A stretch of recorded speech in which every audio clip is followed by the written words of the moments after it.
Hello everyone, welcome to study glows. मेरा नाम है डॉक्टर सरिता। दोस्तों, इंडोनेशिया के नॉर्थ सुमात्रा रीजन में माउंट सिनबुंग वॉल्केनो की लोकेशन है और ट्यूसडे के दिन इसमें इरप्शन हुआ है। इस लेक्चर में मैं आपको बताऊंगी कि आखिर इंडोनेशिया जो है वहाँ पर इतना सारा वॉल्केनिक इरप्शन होता क्यों है, अर्थक्वेक भी यहाँ होता है और सुनामी भी होता है। आखिर क्या रीज़न है? इन सब का आंसर है इसका लोकेशन।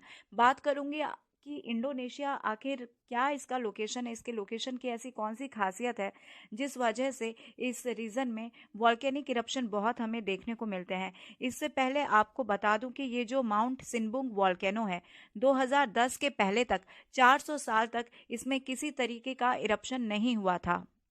ट्यूसडे के दिन इस वॉल्केनो में बहुत ही भीषण इरप्शन हुआ और इसके एशेस जो हैं वो आसमान में 16,400 फीट की ऊंचाई तक चले गए और इस चीज़ को देखते हुए लोगों के बीच वार्निंग जारी कर दी गई है। लेकिन फिलहाल जो है किसी भी तरीके की लाइफ प्रॉपर्टी डैमेज की न्यूज़ नहीं आ रही है।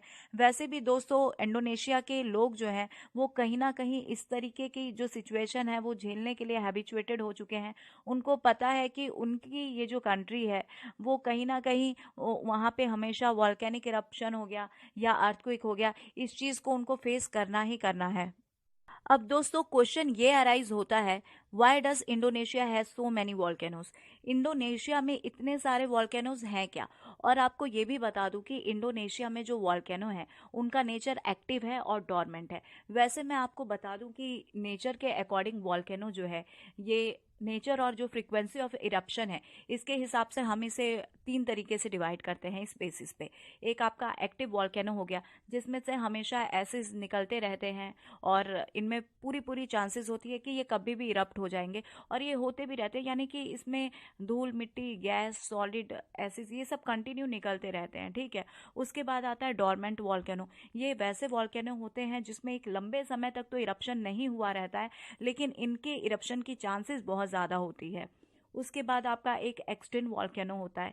ये वैसे वॉल्केनो होते हैं जिनमें बहुत पहले कभी इरप्शन ज़रूर हुआ होगा, लेकिन अब इन फ्यूचर इसमें इरप्शन की कोई पॉसिबिलिटी नहीं है। इनका जो माउथ है, जो क्रेटर है, वो पूरी तरीके से कवर हो जाता है, यानी कि वो पूरी तरीके से बंद हो जाता है, उसके ऊपर लेक्स हो जाते हैं, ये कई बार आइलैंड भी बन जाता है।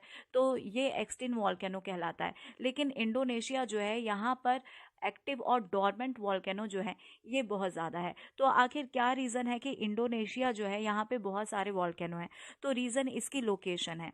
वैसे इंडोनेशिया जो है दोस्तों, ये एक आर्किपेलागो है, यानी कि ये द्वीपों का समूह है और इसकी जो लोकेशन है वो साउथ ईस्ट एशिया है और इसका एक्सटेंशन जो है साउथ ईस्ट एशिया के साथ साथ साउथ वेस्ट एशिया तक गया हुआ है। इंडोनेशिया जो है दोस्तों, ये कंट्री है लगभग 150 वॉल्केनोज का। इसमें से आधे से ज़्यादा तो एक्टिव वॉल्केनो हैं और ज़्यादातर करके जो वॉल्केनो है उनकी लोकेशन सुमात्रा, जावा, सेलेबिस और सुंडा में है। आपको बता दूं दोस्तों कि वर्ल्ड के जो सबसे ज़्यादा एक्टिव वॉल्केनोज हैं वो इंडोनेशिया में ही पाए जाते हैं। जैसा कि इंडोनेशिया आपका मालूम ही चल रहा है कि 150 के आसपास करीब यहाँ पे वॉल्केनो है जिसमें आधे से ज़्यादा एक्टिव हैं। तो इस तरीके से जो वर्ल्ड के सबसे ज़्यादा एक्टिव वॉल्केनो की संख्या है वो यहीं पर है। और रीज़न क्या है इसके पीछे? रीज़न ये है कि Eurasian plate, Pacific plate, Indo Australian plate, इन तीनों एक्टिव प्लेट की जो बाउंड्री है उसका सबडक्शन जो है यहीं पर होता है जहां पर लोकेशन है इंडोनेशिया की। ये इलाका जो है दोस्तों रिंग ऑफ फायर के अंदर आता है, क्योंकि आपको मालूम ही होगा कि जो साउथ वेस्टर्न रीजन है, साउथ वेस्ट एशिया जो है, ये रिंग ऑफ फायर का इलाका है, यानी कि यहाँ पर बहुत ज़्यादा भौगोलिक इम्बैलेंस रहता है और इसी वजह से इस इलाके में वॉल्केनिक इरप्शन और अर्थक्वेक जो है वो देखने को मिलते हैं।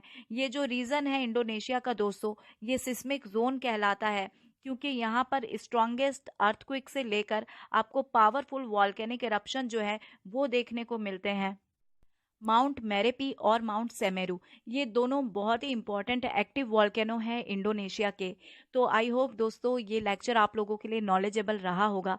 आप चैनल को सब्सक्राइब करना बिल्कुल ना भूलें और लेक्चर को ज़रूर लाइक किया कीजिए।